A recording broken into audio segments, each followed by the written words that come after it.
Hello friends, I am Trambak Nayak. Welcome back to our channel Biniyog. Market তো পড়েই চলেছে। বৃহস্পতিবার আর বুধবার দিন মার্কেট কামব্যাক করে আবার শুক্রবারে ভারী ফল। তো যেভাবে চলছে তাতে মনে হচ্ছে আরও মার্কেট নিচেও যেতে পারে, কেননা ডোনাল্ড ট্রাম্প ইরানকে 15 ডেজ টাইম দিয়েছিল। তো ইরান সেইভাবে কোনো রিয়াকশানই দেখায়নি। তো ডোনাল্ড ট্রাম্পের কাছে এখন 15 দিনটাই ভারী পড়ে যাচ্ছে। 5 দিন পরেই ছটপটানি ধরে গেছে। তো হয়তো আবার আজকেই কিছুক্ষণ আগে দেখা গেল যে বলা হচ্ছে যে ইরানের ওপরে প্রবল হামলা হবে যদি ইরান না রাজি থাকে। ইরানও কন্টিনিউয়াসলি নেগলেক্ট করে যাচ্ছে।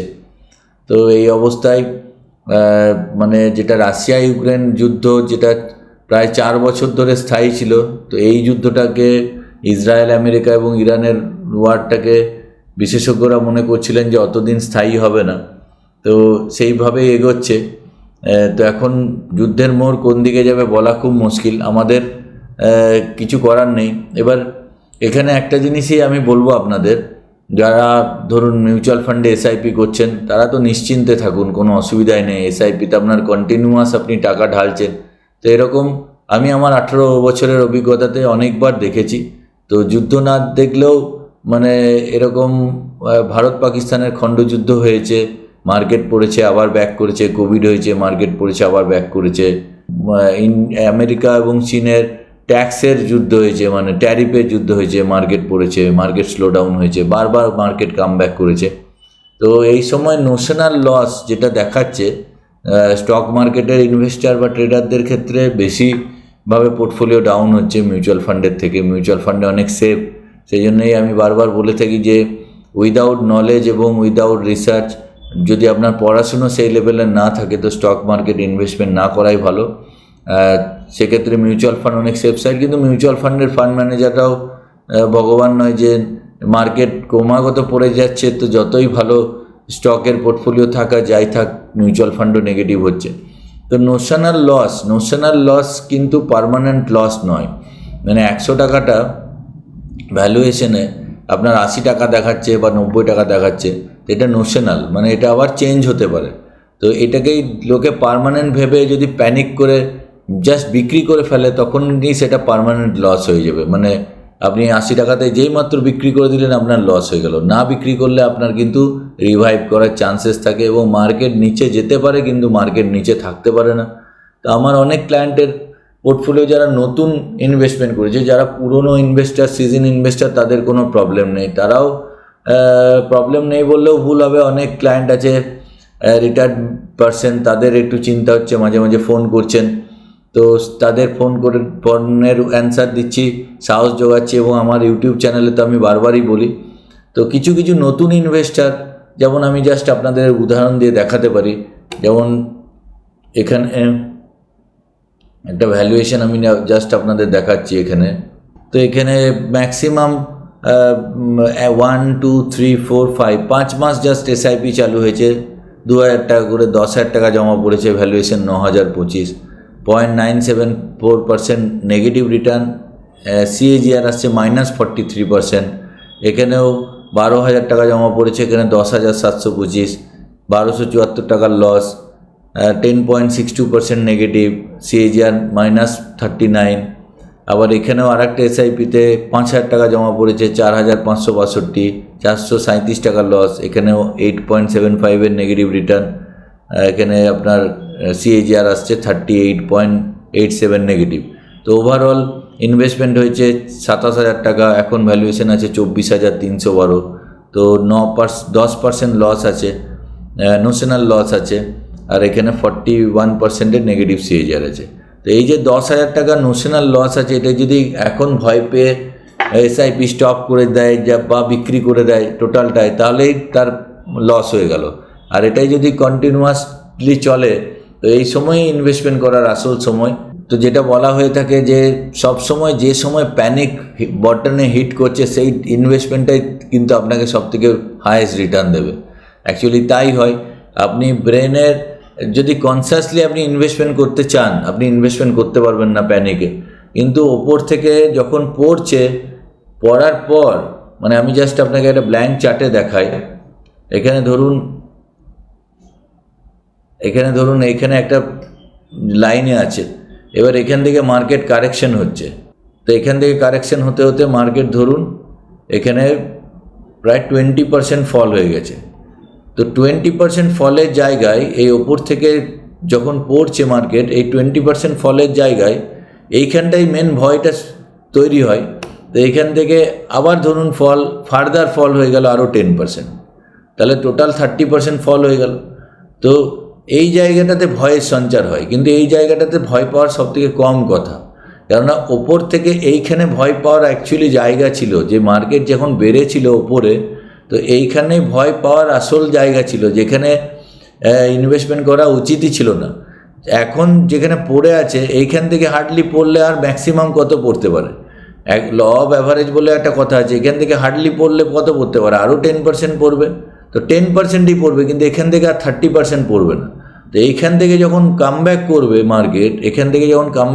মার্কেট, তখন কিন্তু একটা প্রায় 65%-এর গেইন চলে আসবে, যেটা ওপর থেকে টোটাল আপনারা যদি ফলটা দেখি, একদম টোটাল ফলটা দেখি, তাহলে 40%-এর এখানে ফল হচ্ছে আর গেইন আসছে 65। তো এইটাই হচ্ছে মজা, যে মার্কেটে যখন প্যানিক বটনে চলে আসে, মার্কেট যখন হিউজ ফল হয় এবং যখন মার্কেটে সবাই ভয় পায়, সেই সময় কিন্তু মার্কেট আর কিছু করার থাকে না। তো এখন আমাকে অনেকে বলছে যে ডেট ফান্ডে, তাহলে সিকিউর জায়গায় বা ফিক্সড ইনস্ট্রুমেন্টে আমার পোর্টফোলিও নিয়ে চলে যায়। তো মার্কেট অলরেডি পড়েই রয়েছে, এখান থেকে ফিক্সড ইনস্ট্রুমেন্টে নিয়ে যাওয়ার কোনো মানেই হয় না। আপনারা যদি এখানে এফআইআই ডিআইয়ের সেলিং দেখেন, দেখুন DII domestic institutional investor continuously buy করে যাচ্ছে। লাস্ট 27 মার্চ এফআইআই বিক্রি করছে 4,367 কোটি টাকা, ডিআইআই বাই করছে 3,566 কোটি টাকা। লাস্ট 7 দিনে এফআইআই মানে ফরেন ইনস্টিটিউশনাল ইনভেস্টর 24,500 কোটি টাকা বিক্রি করেছে, ডিআইআই ডোমেস্টিক ইনস্টিটিউশনাল ইনভেস্টর 27,000 টাকা বাই করেছে।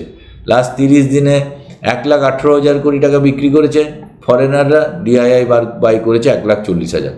এখানে একটা কথা বলে রাখি, যে 1,18,000 কোটি টাকা যেটা বিক্রি করছে ফরেনার, তাদের টোটাল হোল্ডিংয়ের 10%ও নয়। তো টোটাল হোল্ডিং যদি 100% হয়, তার 10%ও নয়।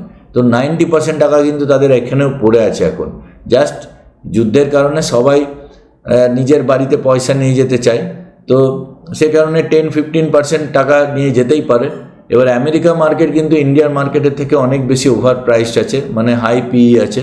তো যে কোনো সময় আমেরিকা মার্কেটে কিন্তু স্লো ডাউন যখনই আসবে, ইন্ডিয়ান মার্কেট কিন্তু সস্তা পড়ে আছে। ফরেনের টাকা যখনই বাপস আসবে, ইন্ডিয়ান মার্কেট কিন্তু ঘুরে দাঁড়াবে। তো এখানে ভয় না পেয়ে যদি পোর্টফোলিওকে হোল্ড করে রাখা যায়, তো আগামী দিনে অনেক বেটার রিটার্ন আসবে, এটা নিয়ে কোনো সন্দেহ নেই। এসআইপির রিটার্নেও যদি নেগেটিভ থাকে, আপনি জানবেন এই সময় এসআইপি কন্টিনিউ করুন। এই সময়কার ইনভেস্টমেন্টটাই আপনাকে 3 বছর পরে সবথেকে হাইয়েস্ট রিটার্ন দেবে, যেটা সাধারণ মানুষ ভুল করে, যে আপনার ইউনিট কিন্তু বেশি বাড়ছে, রেট দেখবেন না, ইউনিট দেখুন বেশি পাচ্ছেন, তো ইউনিটের ভ্যালুয়েশনটা দেখুন, এমনি ভ্যালুয়েশন ভুলে যান। তো এটাকে পাস অন হতে দিন, শান্ত থাকুন, কাম থাকুন।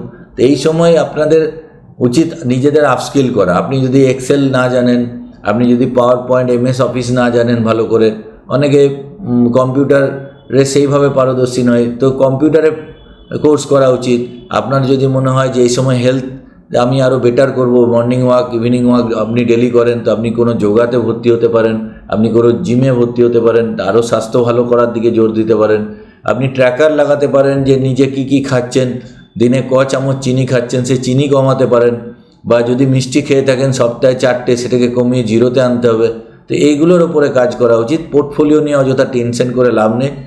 আমাদের দেশের কান্ট্রির সুরক্ষার জন্য প্রধানমন্ত্রীজি আছেন, যথেষ্ট তার ডিপ্লোম্যাটিক নেতৃত্ব, যে কারণে ইন্ডিয়া আজকে মানে বিশ্বের দরবারে একটা প্রতিষ্ঠিত কান্ট্রি হিসাবে রূপ পেয়েছে এবং ডিসিশন মেকার হচ্ছে। ডোনাল্ড ট্রাম্পের মতো লোকও প্রধানমন্ত্রীকে ফোন করে মধ্যস্থতার জন্য আহ্বান জানাচ্ছে। তো সেই নিয়ে আমরা নিশ্চিন্ত আছি। কিন্তু যে কোনো যুদ্ধ, বিশেষ করে মানে এই মিডল ইস্টের যুদ্ধেতে মেন যেটা ব্যাপার, তেলের দামটা বাড়ে, ক্রুড অয়েলের দাম বাড়লেই কিন্তু এটা একটা ক্যাসকেডিং ইফেক্টের মতো হয়। ক্রুড অয়েলের দাম বাড়লে যে কোনো জিনিসের দাম বাড়ে, কেন ক্রুড অয়েল ম্যাক্সিমাম জিনিসের মানে কাজে লাগে। আমি নীলেশ শাহজির ইন্টারভিউ দেখছিলাম, উনি বলছিলেন আমি ফ্লাইটে যেতে যেতে পড়ছিলাম যে ইভেন ইফ এমআরআই, যে আমাদের সিটি স্ক্যান এমআরআই হয়, তো এমআরআই স্ক্যানেও হিলিয়ামের ইউজ হয়, তো হিলিয়ামের দাম বাড়লে এমআরআই স্ক্যান পর্যন্ত এখানে বেশি দামে করাতে হবে, মানে কস্টিং বেড়ে যাবে। তো শুধুমাত্র তেলের কথা নয়, গ্যাসের কথা নয়, ইভেন ইফ আপনার মেডিকেল ইনস্ট্রুমেন্টের মানে টেস্টেরও দাম বাড়তে পারে। তো এগুলো সাময়িক। এটা সবথেকে ভাইটাল পয়েন্ট। ডোনাল্ড ট্রাম্প কালকে অ্যানাউন্স করেছেন চীনের সফর আছে, সম্ভবত 11 মে উনি অ্যানাউন্স করেছে। তো চীনের সফরে যাওয়ার আগে উনি যুদ্ধ মেটাতে চাইবেন, 1 নম্বর। আর 2 নম্বর হচ্ছে 11 জুন থেকে ফুটবল ওয়ার্ল্ড কাপ শুরু হচ্ছে, তো সেখানেও ইরান কিন্তু মানে ইউএসএতে খেলার নিষেধাজ্ঞা জারি করেছে। তো সেক্ষেত্রে ফিফারও একটা চাপ আছে যে মানে ফুটবল ওয়ার্ল্ড কাপের মতো টুর্নামেন্ট যেন মানে শান্তভাবে সমাপ্ত হয়। তো এইভাবে যুদ্ধের পরিস্থিতি থাকলে অনেক দেশই হয়তো অংশগ্রহণ করতে পারবে না এবং টুর্নামেন্ট বানচাল হয়ে যাওয়ারও চান্স থাকে। তো সেগুলোকে অ্যাভয়েড করার জন্য কিন্তু ট্রাম্পের ওপর প্রেশার থাকবে। তো আশাবাদী আমরা যে যত তাড়াতাড়ি যুদ্ধ থামে, কিন্তু আমাদের হাতে তো নেই। তো এই সময় আমার মনে হয় এই সব জায়গা থেকে মাইন্ড সরিয়ে পোর্টফোলিওতে নোশনাল লস দেখার যদি আপনার সাহস না থাকে, তাহলে পোর্টফোলিও দেখাই বন্ধ করে দিন। আর নোশনাল লস যদি নিতে পারেন তো পোর্টফোলিও আরাম করে দেখতে পারেন। তো এতে কোনো যায় আসে না। আমি আমার পোর্টফোলিওতে আমার টপ যেটা পিক ছিল 2024 ডিসেম্বর বা 25 জানুয়ারি, আজকে 2026 মার্চ হয়ে গেল, প্রায় 1 বছর 4 মাস আগে যেটা পিক ছিল তার থেকে প্রায় 25% আমার পোর্টফোলিও ডাউন আছে। তো আমি নিরুত্তাপ আছি, আমি যথেষ্ট হ্যাপি আছি, আমার কোনো মানে উদ্বেগ নেই। আমি জানি এখান থেকে আবার কামব্যাক করবে, যখন র্যালি আসবে যে 25% নেগেটিভ হয়েছে সেটা 40% প্লাসে চলে যাবে পোর্টফোলিও। তো আপনারাও হ্যাপি থাকুন, আনন্দে থাকুন। আজকে শনিবার, উইকেন্ড ভালো কাটুক আপনাদের, ফ্যামিলির সঙ্গে লাইফ মানে ভালো করে কাটান। এসব মানে পোর্টফোলিও নিয়ে অযথা চিন্তা করবেন না। তো পরের ভিডিওতে আবার দেখা হচ্ছে। চ্যানেলটি যদি ভালো লাগে তো প্লিজ একটি লাইক করবেন, আর এখনও যদি সাবস্ক্রাইব না করে থাকেন তো প্লিজ সাবস্ক্রাইব করে নেবেন, আর বন্ধুদের সঙ্গে শেয়ার করতে ভুলবেন না। তো আজকের জন্য এটুকুই। জয় হিন্দ, জয় ভারত।